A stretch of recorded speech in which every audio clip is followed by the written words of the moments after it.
Alright, guys. I'll say this right from the start. Today's topic isn't exactly uplifting. It's the kind of thing that makes you think, yeah, I'm glad I'm just listening to this. But some stories need to be told, whether they're comfortable or not. So let's go way back. 4th century B.C., ancient Greece, a time when people were obsessed with figuring things out. They looked at the world around them and kept asking the same questions. What does this do? How does this work? What happens if I touch that? In other words, curiosity isn't a modern invention. Some people tried to understand the universe, others focused on humans themselves, and one of the people obsessed with how the human body worked was a doctor named Herophilus. Now, Herophilus was a physician, but not in the warm, comforting, let me help you feel better sense. He was more of a, let's see what's going on inside kind of guy. Eventually, Greece wasn't enough for him, so he headed to Egypt, to the city of Alexandria. Massive library, endless knowledge, plenty of resources, and, conveniently, prisoners. And this is where things start to go downhill. Herophilus and a younger doctor working with him wanted to create something new, a science we now call anatomy. But to study anatomy properly, they needed bodies.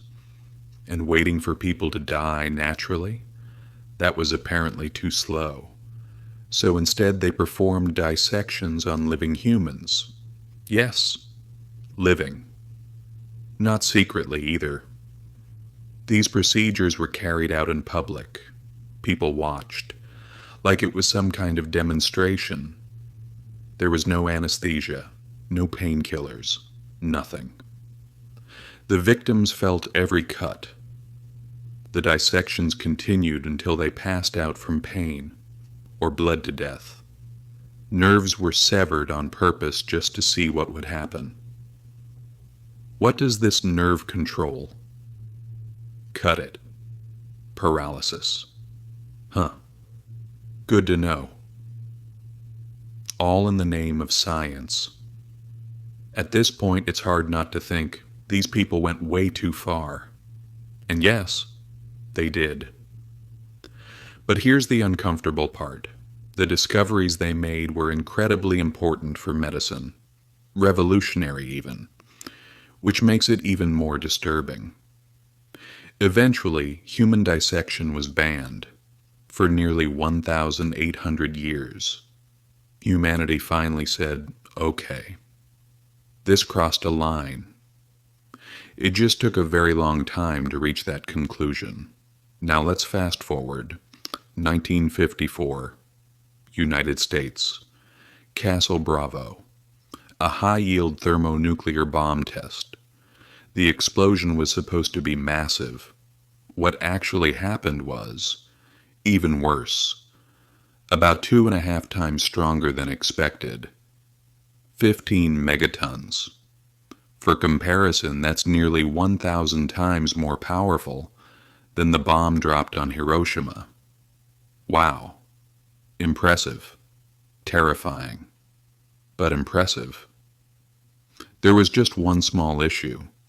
The test took place in the Marshall Islands, and people lived there. Some officials asked, shouldn't we evacuate the population? The response was basically, it's too late now, let's see what happens. And that's how Project 4.1 began. The goal? To study how radiation affects the human body, as if history hadn't already provided enough evidence. 239 island residents were exposed to significant radiation, hair loss, burns, skin lesions. At first, the damage seemed temporary. After 75 days, observations stopped. Officials concluded there were no serious long-term effects. Spoiler alert, there were. Over the years, miscarriage rates increased. Stillbirths became more common. Developmental problems appeared in children. Thyroid cancer rates skyrocketed. By 1974, roughly 1/3 of those exposed had developed serious tumors.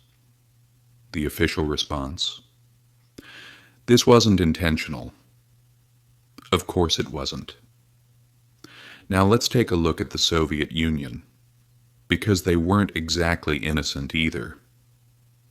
In 1921, a secret laboratory known as KAM was established. Its purpose was simple: create the perfect poison. Not just deadly, but undetectable. No color, no taste, no smell, nothing traceable in an autopsy. The test subjects, political prisoners, anyone with the wrong ideas. Poisons were given under the guise of medicine. The victims never knew what they were taking. Cyanide, ricin, curare. Some caused seizures, others caused heart failure. Some slowly suffocated the victim. But the preferred compound caused no dramatic symptoms, no screaming, no convulsions, just a quiet, rapid decline and death. After the Soviet Union collapsed in 1991, officials claimed these laboratories had been shut down. Sure, they claimed that. Now, back to the United States, this time in Guatemala. Between 1946 and 1948, approximately 1,300 people, including children, were deliberately infected with syphilis and gonorrhea. How was the infection spread? Either by directly applying bacteria to open wounds, or through infected sex workers funded by the U.S. government. Science. The man in charge was Dr. John Cutler. Medical records were poorly kept. Treatments were delayed or withheld. People died. One documented case involved a woman named Berta. She was infected, not treated, then infected again. Pus from another patient was injected into her eyes. A few days later, she was dead. No meaningful medical breakthroughs came from these experiments, only suffering. The United States formally apologized in 2010, 62 years later. A very late apology. And finally, we reach the darkest chapter of all. Unit 731. During World War II, Japan operated this facility in occupied China. What happened there goes beyond science. It was pure horror. Men, women, children.